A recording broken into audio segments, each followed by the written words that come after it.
Ils ne font nullement mystère de la manière dont ils sont organisés et fonctionnent, souci de transparence bien sûr, parce qu'ils n'ont véritablement rien à cacher, mais aussi souci de se conformer à la parole de Dieu qui dit en Matthieu 5, 14 à 16, « Vous êtes la lumière du monde ».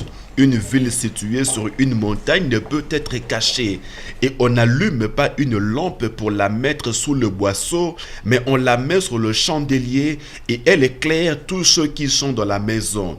Que votre lumière luise ainsi devant les hommes afin qu'ils voient vos bonnes œuvres et qu'ils glorifient votre Père qui est dans les cieux. Faisant donc luire leur lumière, que disons-nous, la lumière de la vision et de la mission que Dieu leur a donnée. Papa et Maman Olangui ont reçu, il y a quelque temps, un groupe de journalistes qui voulaient qu'ils éclairent leur lanterne sur la fondation Olangui Osho, cadre qui traduit la vocation altruiste du couple fondateur. Les raisons qui nous ont poussés d'abord, c'est la constatation de la misère que nous avons eu autour de nous. Nous n'avons pas, du point de vue social, eu vraiment de problèmes parce que nous avons terminé les études, nous avons immédiatement travaillé et socialement, nous étions quand même à l'abri du besoin. Mais c'est le cadre dans lequel nous vivions, nous dénombrions, qui a fait que nous sommes parvenus à venir en aide à plusieurs personnes, à plusieurs enfants, à plusieurs femmes, à plusieurs hommes. Et nous, à les aidant, nous avons constaté qu'il y avait un problème sérieux et qu'il fallait s'y engager maintenant pour prendre la chose sérieusement. La fondation Olangui Osho, créée le 1er novembre 1993, soit 2 ans après la sortie officielle du ministère chrétien du combat spirituel, se définit comme une organisation chrétienne internationale, non religieuse, non gouvernementale, apolitique et sans but lucratif et d'utilité publique.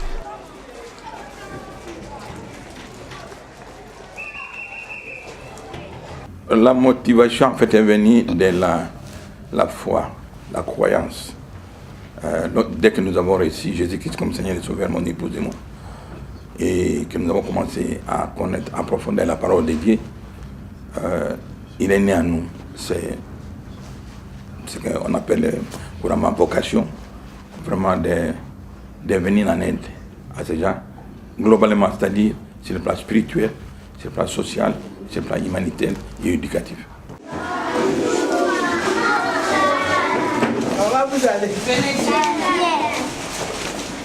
Bonjour. S'appuyant sur leur propre expérience de la vie, le couple fondateur a été amené à apporter une assistance spirituelle, morale et matérielle aux hommes, aux femmes et aux enfants. Une assistance qui a pris une ampleur telle qu'elle était devenue tout un apostolat. Tu ne sais pas écrire, Yaya? Dans le but d'organiser et d'encadrer l'exercice de leur apostolat, le couple fondateur a créé, suivant l'ordre du Seigneur au fur et à mesure, des cadres spécifiques pour la mise en œuvre de leur vocation. Mais le premier domaine est le domaine de base, et principal. Pourquoi? Parce que vous pouvez aider socialement, vous pouvez assister les gens dans l'humanité, tout ça, mais si la personne n'est pas en paix spirituellement, tout ce que vous faites, elle n'est pas. C'est pour ça que notre devise, notre organisation, c'est pour la paix avec Dieu et entre les hommes. Parce que d'abord, il faut qu'il y ait la paix entre l'homme et Dieu pour que la paix existe entre l'homme et son prochain. Quelqu'un qui n'a pas en paix avec son Dieu ne sera jamais en paix avec son prochain. Le premier domaine d'activité, il est donc spirituel. À travers le ministère chrétien du combat spirituel, le couple berger, papa et maman Olangui, s'investissent corps, âme et esprit pour que chaque enfant de Dieu mène réellement une vie de victoire en Jésus-Christ. Produire des hommes, des êtres humains sensibles à la vie de chaque être humain et capable de travailler honnêtement et de prendre au sérieux ce qu'ils font.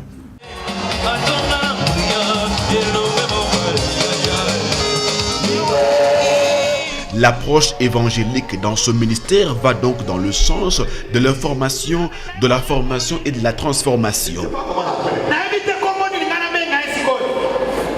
Notre suivi n'est pas exactement le suivi au sens coercitif du terme, non. C'est-à-dire que nous n'avons pas le pouvoir et l'autorité d'aller voir ces gens-là, là où ils travaillent, si réellement ils appliquent ce que nous leur donnons. Mais parmi eux, il y en a qui restent connectés avec nous, qui retournent pour nous demander conseil de ce qu'ils font. Les problèmes qu'ils racontent là où ils travaillent, ils viennent nous demander conseil. Et nous poursuivons maintenant l'action sur le terrain avec ceux-là qui reviennent. Parce que nous n'avons pas le droit de les imposer qui doivent revenir. Non, nous les formons et ils sont libres de partir. Voilà. Donc, mais ceux qui reviennent, effectivement, nous les suivons.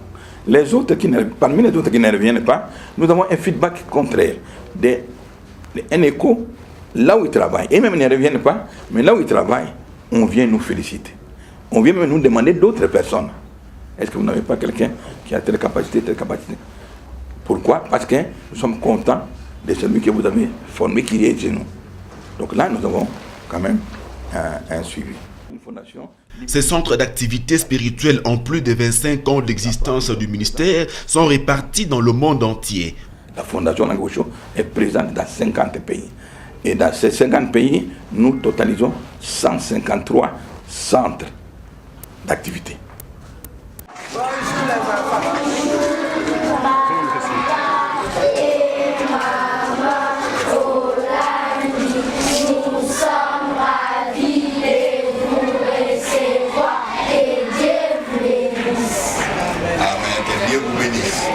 Autre champ d'action de la Fondation Olangue Osho, c'est l'éducatif. La Fondation a créé depuis septembre 1997 un groupe scolaire appelé École Béré. La surface des deux, très bien. Sur le plan éducatif, il y a d'abord l'éducation chrétienne que nous donnons à tout le monde, parents et enfants. Et quand nous descendons maintenant au niveau des enfants, nous avons maintenant l'éducation, c'est-à-dire l'enseignement classique. Nous avons un groupe scolaire qui comprend les maternelles, les primaires et les secondaires, où nous donnons un enseignement complet, intégral. Dans cette école-là, nous mettons l'accent sur la foi et la morale chrétienne. L'école assure les enseignements et l'éducation de niveau maternel, primaire et secondaire. Il est prévu l'ouverture des bérets dans chaque siège de la Fondation Olangue Osho. Pour le moment, ce groupe scolaire est opérationnel dans 3 villes de la RDC, Kinshasa, Mbandaka et Chikapa, et dans une ville du Congo, Brazzaville, Pointe-Noire.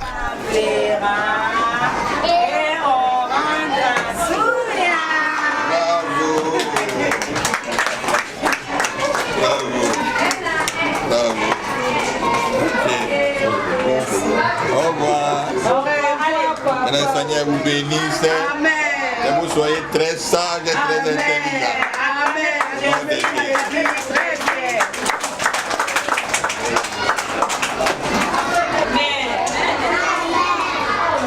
Asseyez-vous. Vous êtes très gentils. La Fondation Olangue Osho place toutes ses actions éducatives dans le cadre de la foi et de la morale chrétienne. C'est dans ce sens qu'il essaie de comprendre la librairie Pain de Vie située toujours dans l'enceinte de la Cité des Triomphes.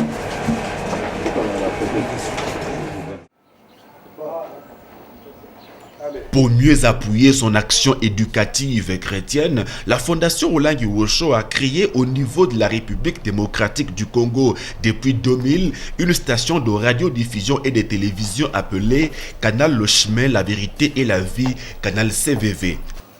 Et si nous avons l'avantage d'avoir notre chaîne internationale, CNV internationale, que nous avons par ces décodeurs-là, et dont l'image vient au moniteur, au premier moniteur qui est sur la droite.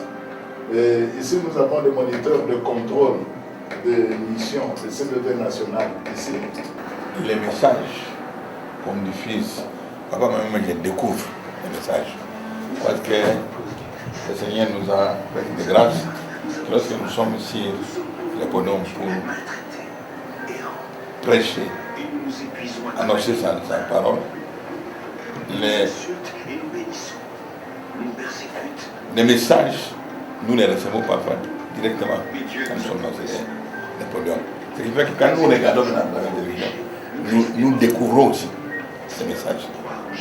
Parce que la grâce que le Seigneur nous a faite, personnellement, c'est que nous ne préparons jamais de messages comme quelqu'un qui prépare un texte pour aller lire, non. C'est vraiment des messages inspirés que Dieu nous donne. Et c'est un peu nous. Aujourd'hui, nous sommes en train de partir dans le 17e midi. Et ça nous dit, bon, lisez tel verset. Tu lis le verset, il dit, bon, tu vas ne pas laisser ça.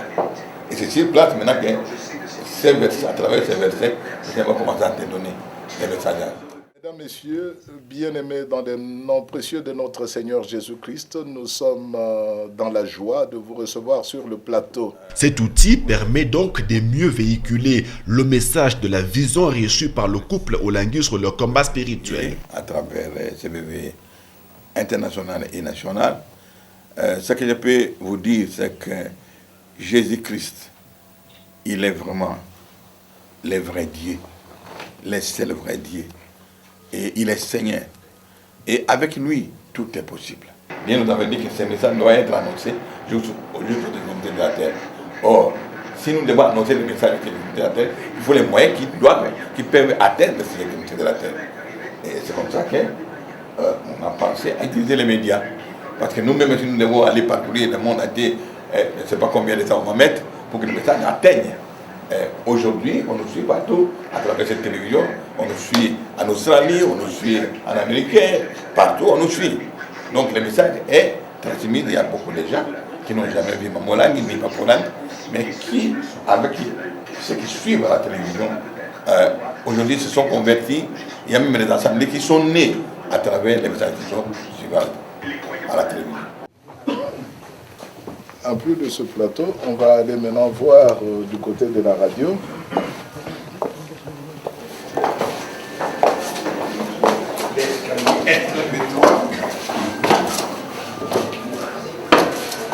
Nous convions à écouter la parole de Dieu, la parole que Dieu a prévue pour vous. Tout ce que nous recherchons sur cette terre des hommes passera, les maisons passeront, les villas passeront, les voitures passeront. Seule la parole de Dieu demeure et elle demeure éternellement.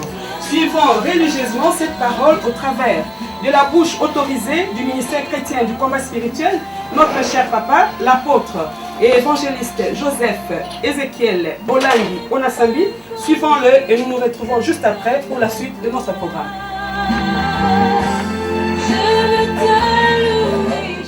Nous tenons compte des réactions des gens qui reçoivent positivement ces messages et qui, à travers ces messages, progressent dans la vie ou dans ce qu'ils font.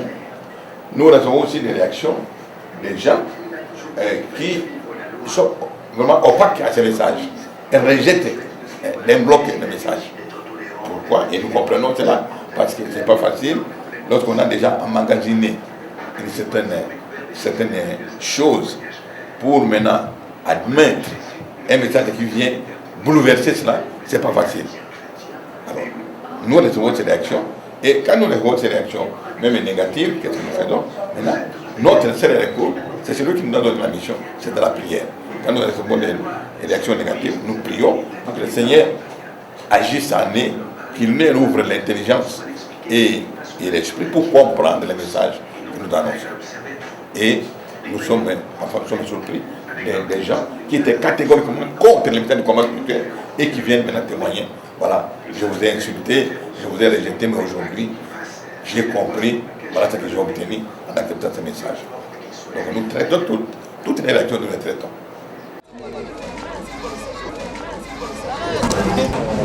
On va d'abord à la salle. Sur le plan social, la Fondation Olangi Wosho dispose depuis décembre 1997 d'un centre de santé dénommé Clinique Rafa. Il applique la médecine intégrale, soit le traitement du corps, de l'âme et de l'esprit. C'est-à-dire que cet bébé puisse réellement dépendre de toi et de toi seulement. Dans le nom de Jésus. Amen. Toi, tu connais ton fils que nous avons trouvé ici. Sois avec lui.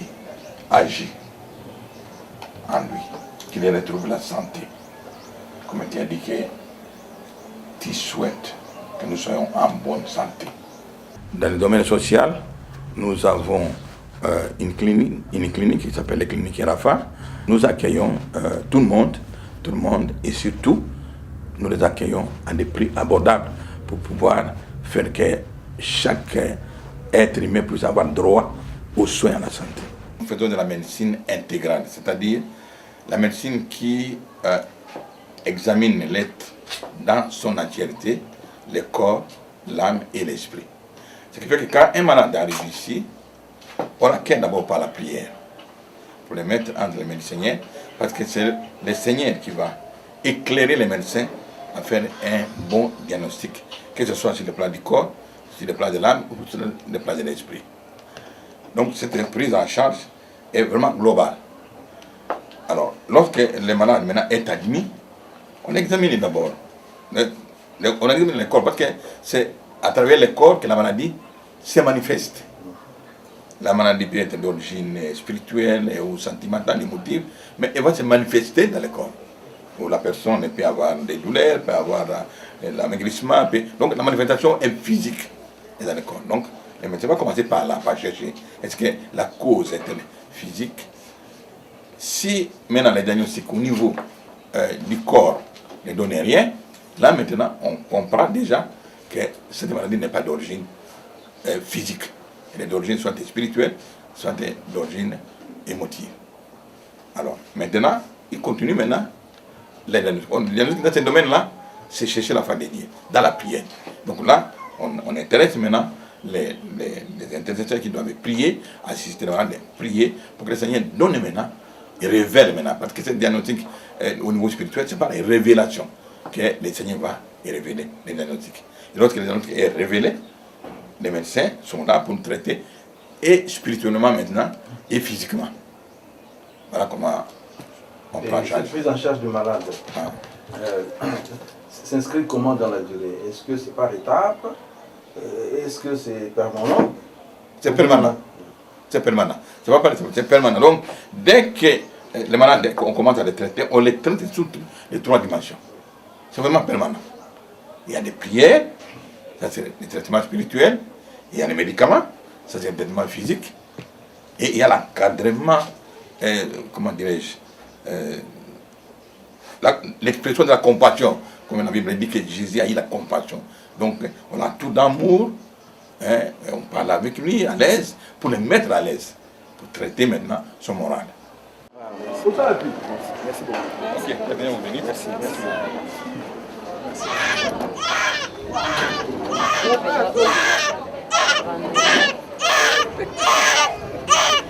Cássia, olha, você bebê.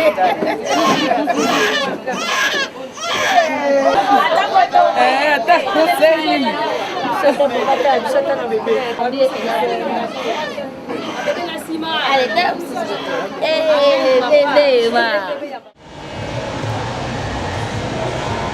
Toujours dans le domaine social, la Fondation a créé une coopérative d'épargne et de crédit Union et Charité COPEC UC, travaillant dans le sens de la lutte contre la pauvreté et de la promotion de la classe moyenne. La coopérative de la FOW ne lésine pas sur les moyens pour faire son travail au mieux de ses membres. C'est ainsi qu'elle ne cesse d'accorder des crédits à ces derniers après étude bien entendu de leur demande. Les modalités de remboursement de ces crédits sont contenues dans le contrat qui lie la coopérative à ses membres. La preuve de la vocation altruiste de la FOW à travers la coopérative se trouve dans le taux d'intérêt à nul autre pareil dans le domaine de la finance, notamment en République démocratique du Congo. Ce taux est d'1% sur une période de 3 mois. Autre élément qui démontre l'altruisme de la fondation, c'est le taux d'intérêt alloué aux épargnants, 1% par mois, soit 12% par an à titre de gain. La coopérative Union et Charité, pour ceux qui ne le savent pas encore, est appelée à faire le lit de la banque de la fondation Olangi Osho.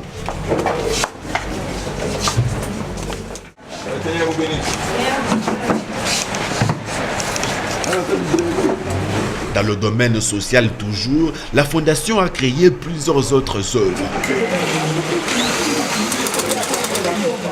Nous nous avons un centre social pour les femmes, qui s'appelle le centre d'habitat. On accueille les femmes pour leur éducation sociale. On apprend aux femmes comment gérer leur maison, comment gérer leur foyer, comment aussi être des bons citoyens. Dans les social, nous avons un centre d'accueil où nous avons ramassé les enfants qu'on appelle communément les enfants de la rue pour les rééduquer et les réinsérer dans la société. Quatrième et dernier volet de son action, c'est le volet humanitaire. Les structures de la Fondation prennent part à l'aide et à l'assistance humanitaire en cas de cataclysme ou de calamité.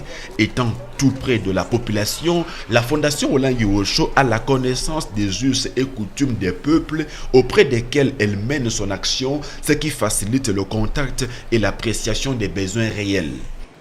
Par exemple, lorsqu'il y a eu les volcans à l'est du pays, nous les avons assistés avec des vêtements, de la nourriture, ainsi de suite. Donc là aussi, nous intervenons dans des cas comme ça, lorsqu'il y a des catastrophes qui mettent les vies humaines en danger. À travers toutes ces structures, la Fondation Olengi Osho se veut aussi créatrice d'emplois. Je ne saurais pas vous donner maintenant les chiffres exacts des emplois que la Fondation a créés, mais quand je prends uniquement les côtés éducatifs, nous avons l'école Béré ici à Kinshasa, dont les personnels tournent autour de 50 personnes. Nous avons l'école Béré à Chikapa, à l'intérieur du pays, parce que nous ne travaillons pas seulement ici à Kinshasa. Et dans notre planification, il est prévu que dans chaque ville où nous sommes présents, nous devons créer ces structures. Quid du financement de la Fondation? C'est là où beaucoup de gens sont surpris. Quand nous disons par exemple que notre fondation n'a jamais eu un financement, ni intérieur ni extérieur, pour fonctionner et faire ce que nous sommes en train de faire. Parce que nous sommes partis de la vérité biblique que nous enseignons. La Bible dit que l'homme mangera sur son front, c'est-à-dire que nous-mêmes, nous devons travailler pour produire ce que nous avons besoin. Et là, effectivement, les rentrées que nous avons pour faire tout ce que nous sommes en train de faire. D'abord, notre effort, mon épouse et moi. Et puis, ceux qui sont reconnaissants, qui ont reçu de notre fondation la formation gratuitement. Parce que tout ce que nous faisons là, c'est gratuit. Alors, ils ont reçu gratuitement une formation, une assistance. Et aussi, comme nous avons reçu gratuitement, nous aussi, nous devons donner quelque chose pour les autres. Et effectivement, il y a des contributions des gens qui sont restés fidèles, que nous appelons des partenaires bénéficiaires. C'est-à-dire, nos partenaires sont ceux qui ont bénéficié de l'activité de la Fondation. Donc les partenaires bénéficiaires viennent contribuer volontairement.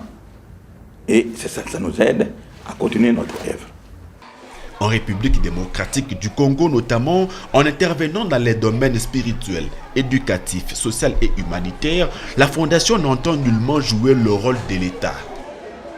Enfin, nous savons très bien que ça relève de la responsabilité de l'État de s'occuper de ces domaines, mais vous savez que notre État est jeune, se cherche encore, et que notre État a besoin des gens qui l'appuient.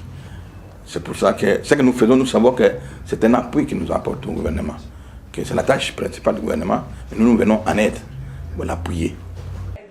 Elle apporte simplement sa pierre à la construction de l'édifice national, tenant surtout compte de la conscientisation spirituelle et morale de la population. Tout ce que nous sommes en train de faire augmente l'activité dans laquelle nous sommes engagés. Donc nous sommes en train de participer à la construction. Nous apportons notre pierre dans cette construction-là. Donc là, nous sommes conscients que nous sommes en train de construire. Nous sommes en train de construire aussi, surtout dans le plan spirituel et moral, la moralisation. Parce que toutes ces structures-là que nous mettons en place, si vous n'avez pas de personnes moralement intègres et honnêtes pour les gérer, c'est peine perdue. Donc là, nous sommes en train de mettre vraiment l'accent sur la production des personnes honnêtes et intègres. Le travail de la FOW est un grand combat et mieux que quiconque, le couple fondateur est le premier à en être conscient. C'est pour cela que dans les domaines spirituels, notre ministère s'appelle le ministère de combat spirituel. C'est vraiment véritablement un combat. Et ce qui nous donne la joie, c'est que dans ce combat-là, nous avons l'assurance de la victoire, parce que celui qui combat, qui nous dirige dans ce combat, ce n'est pas un homme, c'est Dieu lui-même qui nous dirige dans ce combat. Mais nous avons des combats. Parce que quand vous voulez faire, vous devez savoir que dans ce monde qui est sous l'influence, la Bible dit, le monde est sous l'influence du malin. Dans ce monde qui est sous le vent du malin, quand vous voulez faire du bien, vous serez combattu. Et si vous prenez ce combat, charnellement, vous allez échouer. Il faut comprendre que c'est un combat spirituel. À ce moment-là, vous combattez avec Dieu et vous avez la victoire. Le couple fondateur n'a pas le sentiment d'un travail achevé.